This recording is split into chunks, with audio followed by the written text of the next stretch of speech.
নমস্কাৰ ভাস্কৰজ্যোতি এষ্ট্ৰবাস্ত্ৰু জ্ঞান চেনেললৈ পুনৰ সকলোকে মই স্বাগতম জনাইছোঁ।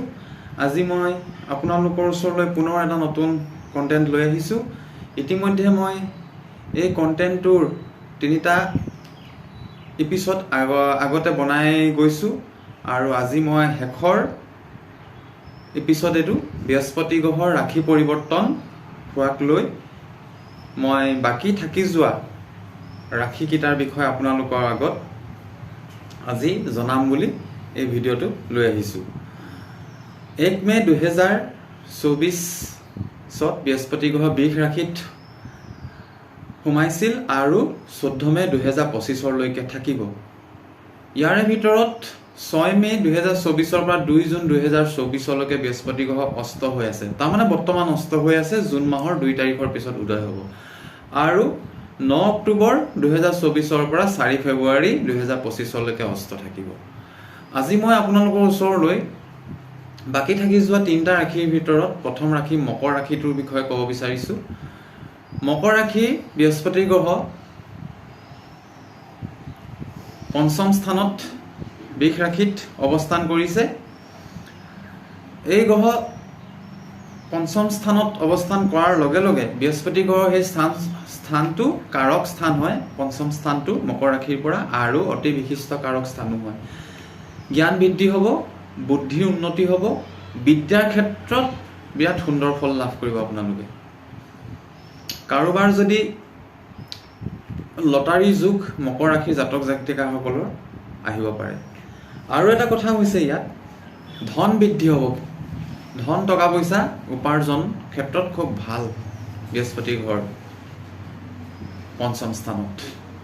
আৰু যিসকল মকৰ ৰাশিৰ জাতক জাতিকাসকলৰ ভাগ্য বৃদ্ধি হ'ব, ধাৰ্মিক কৰ্মত সংযোগ হ'বৰ মন যাব, ধাৰ্মিক ভ্ৰমণ হ'ব, পিতৃৰ স্বাস্থ্যৰ উন্নতি হ'ব, পিতৃৰ লগত সম্বন্ধ সম্পৰ্ক ভাল হ'ব, পিতৃৰ যোগেদি উন্নতি হ'ব, এনেকুৱা ধৰণৰ যোগ দেখা পাইছোঁ। কাৰণ 5ম দৃষ্টিটো পিতৃস্থানত আৰু ভাগ্যস্থানত দিছে।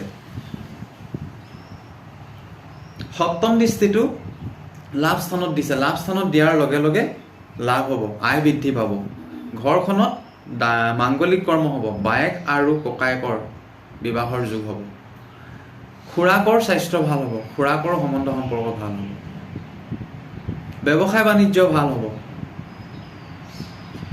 আৰু আপোনালোকৰ লগ্নত 9ম দৃষ্টি দিছে। আপোনালোকৰ লগ্নত দৃষ্টি দিয়াৰ কাৰণে সমাজত সন্মানটো পাব, কিন্তু আপোনালোকৰ স্বাস্থ্যৰ ক্ষেত্ৰত সাৱধান হ'ব। স্বাস্থ্যৰ ক্ষেত্ৰত কিন্তু মকৰ ৰাশিৰ জাতক জাতিকা হওক বা পুৰুষ মহিলা হওক বৃহস্পতি গ্ৰহে ভাল ফল দিয়া নাই। আৰু পেটৰ ৰোগ হৈ থাকিব পাৰে আপোনালোকৰ। পেটৰ ৰোগৰ ক্ষেত্ৰত অলপ সাৱধান হ'ব মাজে সময়ে। কৰ্মক্ষেত্ৰত হওক, ব্যৱসায়ত হওক উন্নতি, আৰু মঠ মন্দিৰ আপোনালোকৰ ভ্ৰমণ আছে আৰু দৰ্শন কৰিব, খুব ভাল এইটো। আৰু মকৰ ৰাশিৰ জাতক জাতিকাসকলৰ গুৰু দীক্ষা লোৱাৰ সময়, শৰণ ভোজন বুলি যিটো আমি কওঁ, গুৰু দীক্ষা লোৱাৰ একদম ৰাজযোগ। আৰু যিসকল দম্পতীৰ সন্তান হোৱা নাই, সন্তান প্ৰাপ্তিৰ যোগ। IVF পদ্ধতিৰে হওক বা যিকোনো হেৰিয়ে হওক, আপোনালোকৰ সন্তান প্ৰাপ্তিৰ কাৰণে কিন্তু আপোনালোকৰ এয়া এটা যোগ আহিছে আৰু খুব সুন্দৰ যোগ। ইয়াৰ পিছৰ ৰাশিটো কৈছোঁ কুম্ভ ৰাশি। কুম্ভ ৰাশি 2টা খুব মূল্যপ্ৰদ ভাৱৰ স্বামী হয় বৃহস্পতি কুম্ভ ৰাশিৰ বাবে। এটা আয় ভাৱ আৰু এটা ধন ভাৱ হৈ পেলাই কেন্দ্ৰত বহিছে। আয় বৃদ্ধি হ'ব, ধন বৃদ্ধি হ'ব। যিসকলে ঘৰুৱা খেতি বাতি বা পশুপালন, কিছুমানে গাই গৰুৱে হওক, জাৰ্চি গৰুৱে হওক বা গাহৰি পালকো আছে, ছাগলী পালন কৰিও ধন টকা পইচা উপাৰ্জনৰ যোগ আহি গ'ল আপোনালোকৰ। ৰাজনীতি কৰাসকলৰ বাবে বিৰাট ভাল ফল পাব। ৰাজনীতি ইলেকশ্যন এইবাৰ যিসকল কুম্ভ ৰাশিৰ কেণ্ডিডেট আছে বা যিসকলে ৰাজনীতিৰ লগত জড়িত হৈ আছে, তেওঁলোকৰ বাবে খুব শুভ। ৰাজনীতি সামাজিক সন্মান পাব, মানে আপোনালোকৰ পাব্লিকৰ পৰা মৰম চেনেহ পাব। আয়ু বৃদ্ধিৰ যুগ, উচ্চ শিক্ষা ৰিচাৰ্জ কৰাসকলৰ বাবে ভাল খুব, গুপ্ত বিদ্যাৰ লগত ভাল খুব, চাকৰি কৰাসকলৰ ভাল, চাকৰি কৰ্মজীৱনৰ বাবে ভাল। আৰু বিদেশ ভ্ৰমণো হ'ব পাৰে বহুতৰ কুম্ভ ৰাশি। বিদেশত থকাসকলে কিন্তু নিজৰ ঘৰলৈ আহিবলৈ মন যাব, নিজৰ ঘৰত আহি নিজৰ ঘৰুৱা মানুহৰ লগত সময় কটাবলৈ মন যাব এই এটা বছৰ।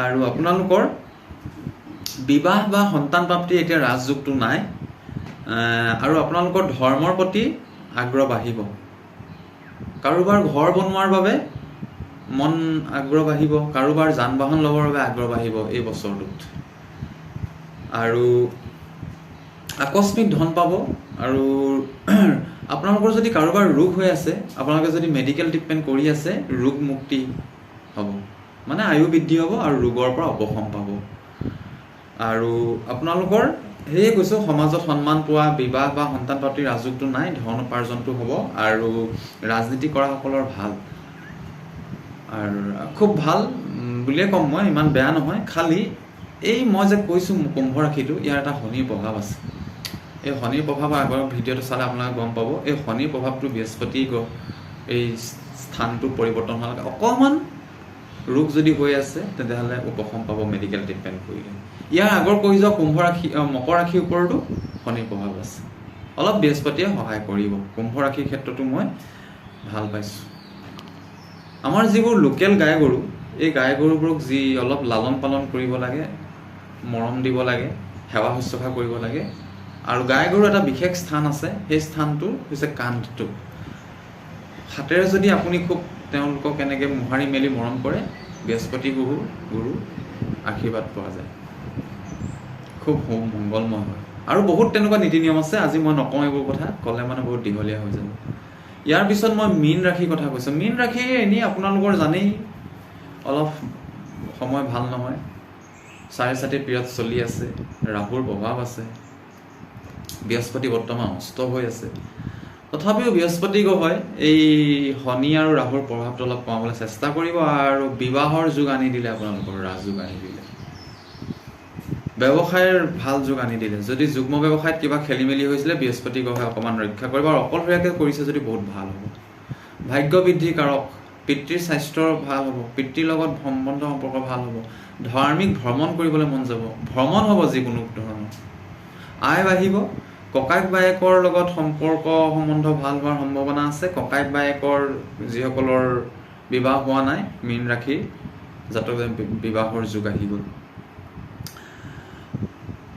সন্তানৰ যোগেদি উন্নতি হ'ব সামাজিক মাধ্যমৰ যোগেদি ছ'চিয়েল মিডিয়া যিটো তাৰ যোগেদি আপোনালোকৰ যোগাযোগ বৃদ্ধি পাব আপোনালোকৰ কৰ্মত উৎসাহ বাঢ়িব পৰাক্ৰম বৃদ্ধি পাব আৰু কিছু সংখ্যকৰ যদি কেনেবাকৈ বিবাহ বিচ্ছেদৰ বাবে যোগাযোগ চলি আছিল বিবাহ বিচ্ছেদটো যাতে নহয় তেনেকুৱা এটা আপোনালোকে হেৰি পাব দেখা পাব আগজাননী দিব যে বৃহস্পতি গুৰুৱে আপোনালোকক বিবাহ বিচ্ছেদৰ পৰা ডিভৰ্চৰ পৰা বচাবও পাৰে কাৰোবাৰ যদি কেছ তেনেকৈ হৈ আছে কম্প্ৰমাইজত অহাৰ সম্ভাৱনা আছে ভাই ভনীৰ যোগেদি সহায় পাব ভাই ভনীৰ উন্নতিও হ'ব কৰ্মত মনোযোগ বাঢ়িব ধন আগমন হ'ব কিন্তু আপোনালোকৰ পৰাক্ৰম বাঢ়িব আৰু সংঘৰ্ষও কৰিবলৈ মন যাব যাত্ৰা কৰিবলৈতো মন যাবই আৰু তীৰ্থ ভ্ৰমণ কৰিবলৈ মন যাব স্থান পৰিৱৰ্তন হোৱাৰ সম্ভাৱনা আছে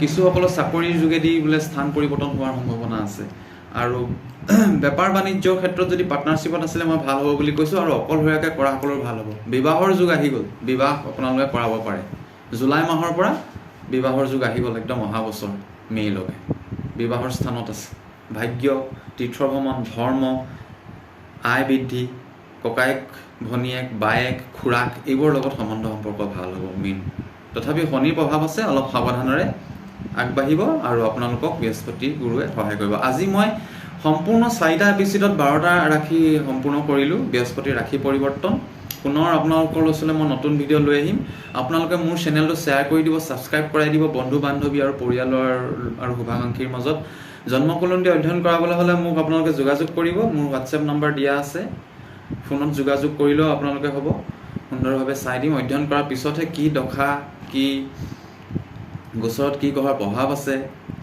এইখিনি চাইহে ফলাদেশ পাব পাৰোঁ কিছুমান গ্ৰহই যদি কেতিয়াবা বেয়া ফল দিয়ে কিছুমান আকৌ সেইখিনি সময়তে বেলেগ গ্ৰহই ভাল ফলো দিব পাৰে এয়া হৈছে জ্যোতিষশাস্ত্ৰ আৰু পুনৰ নতুন ভিডিঅ' আনিম মই আপোনালোকৰ মাজলৈ আজিলৈ ইমানতে সামৰিছোঁ মোৰ ভিডিঅ'টো আশা কৰিছোঁ আপোনালোকে সম্পূৰ্ণ স্কিপ নকৰাকৈ ভিডিঅ'বোৰ চাই শ্বেয়াৰ কৰি দিব নমস্কাৰ